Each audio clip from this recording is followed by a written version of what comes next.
লেগেছে রে লেগেছে, রক্তে আগুন লেগেছে। জুলাইকেও ধামা চাপা দেওয়ার জন্য কত কসরত। 24-এর একটা চমৎকার স্লোগান ছিল আমাদের সন্তানদের, লেগেছে রে লেগেছে, রক্তে আগুন লেগেছে। রক্তে আগুন ধরাবেন না। এই প্রজন্মের আর পরীক্ষা নেবেন না। এরা পরীক্ষিত, এরা বিজয়ী, এরা বীর। এই জুলাইকেও ধামা চাপা দেওয়ার জন্য কত কসরত। এইটা ওইটা 71 সাল অবশ্যই এটি আমাদের গর্বের, এটি আমাদের ইতিহাসের সোনালী অংশ। 24 টান থেকে 71 টানতে হবে কেন?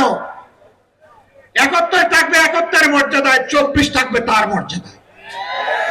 এই 24 আমরা হারিয়ে যেতে দেব না ইনশাআল্লাহ। 24-এর বীরদেরকে যথাযথ রাষ্ট্রীয় সম্মানে সম্মানিত করতে হবে। সে শহীদ হোক আর গাজী হোক, 24 নিয়ে কোনো অবহেলায় জাতি বরদাস্ত করবে না।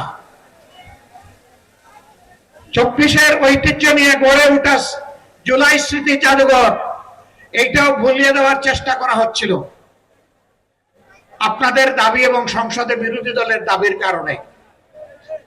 ওয়াদা করা হয়েছে আগামী 5 তারিখ খুলে দেওয়া হবে। আমরা কিন্তু এটা আগেই ভিজিট করে এসেছি।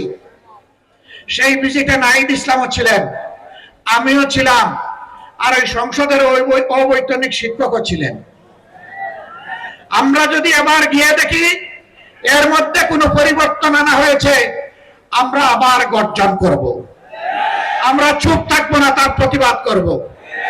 যদি কোনো ঐতিহ্য গায়েব করা হয়ে থাকে, শুরু আনা তাদের কাছ থেকে আমরা তা আদায় করে ছাড়বো ইনশাআল্লাহ।